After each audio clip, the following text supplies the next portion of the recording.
News Radio 1620. Of course, Thursday, Ireland voting whether or not to secede from the United Kingdom. It's going to be interesting to see how that unfolds. They're just rich in oil wells, and they're like, hey, we could secede, and we could keep all the money for us. We don't need to share it with them other people. Be interesting to see how that one shapes up Thursday. 5:39.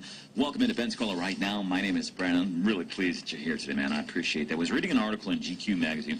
I always wonder, there's been a lot of time and attention focused on rape in the military, and I guess one of the biggest issues is the reporting mechanism, because here you're supposed to go to your superior officer to report. Well, the superior officer is not going to do anything, and so that's, I guess, one of the ideas that's been talked about. Maybe we create a different mechanism where you can go and report this stuff. But in GQ magazine, talking specifically about male-on-male rape, and some of the numbers that I'm reading in this article, I'm like, no way.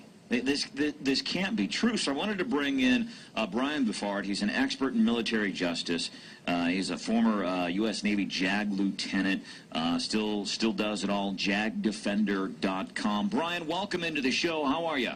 Well, I'm great, Brandon. Thanks for having me. Well, I'm glad you could be here because I wanted to get you on because I see some of these numbers. One of the quotes from the Pentagon says 38 men in the military suffer sexual assault every day, and I'm looking at that and I'm going, that just can't be true.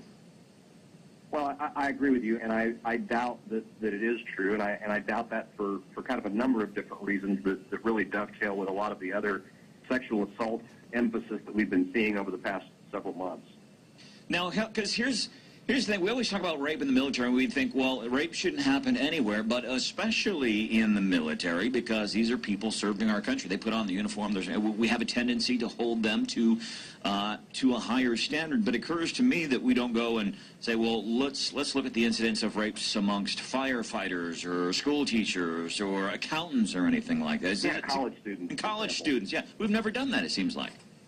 Well, I don't think we have, and that's a core in my mind of the problem. Because what you have to remember, and it sounds pretty commonsensical, but this can be lost in the discussion, and that is we are an all-volunteer force. Okay, so we get our soldiers and sailors and airmen and Marines and Coast Guardsmen from the same population, of Americans that fill other billets and other roles as well. So I'm with you. I agree that we in the military should be held to a higher standard, but the fact of the matter is that we are going to get some bad apples in that barrel. I mean, that's just the way it is.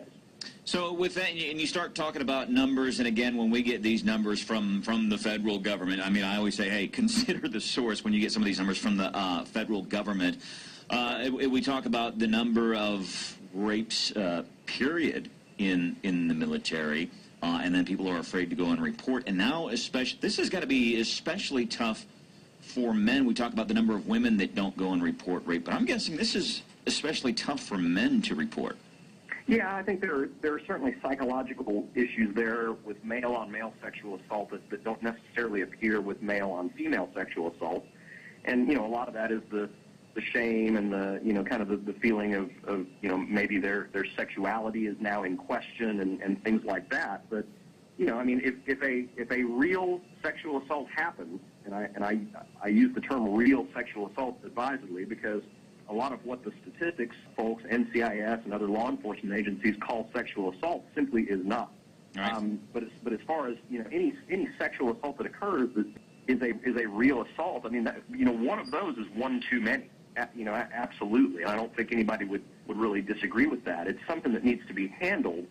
But the thought that the military has this epidemic that is somehow unique to the military, I do not believe that. And I haven't seen any data that really, truly supports that.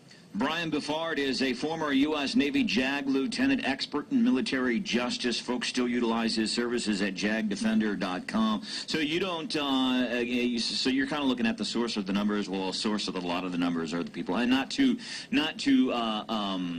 dismiss folks that are actually victims of rape in whether you're in the military or whether you're in a civilian life. Right. Your law practice, with what you have done, have you handled rape cases?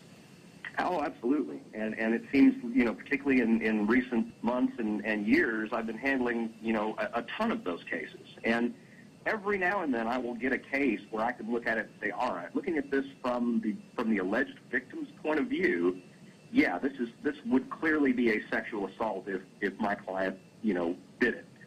But I see so many other cases that literally follow this paradigm. Two people get really drunk, they have sex, the next morning one of them regrets it, therefore they were raped. Okay? And that's the paradigm of so many of these cases. And that's your experience. I mean, you're not saying that's what you think. That's your experience in handling this stuff. Oh, absolutely. Okay. And I think if you spoke to any defense counsel or even prosecutors who will be straight up and honest with you about it, they'll tell you the same thing. So much of what we do is drunk sex. And so much of what we do is somebody having the attitude of sex that I later regret is rape. And it's just not. All right, Brian Bouffard, check out his site, jagdefender.com. Interesting stuff, man. I appreciate you coming on, and I think for really one of the first times ever really putting some common sense into this conversation regarding assault in the military. Brian, have a great evening. You too. I'll would love to come back anytime.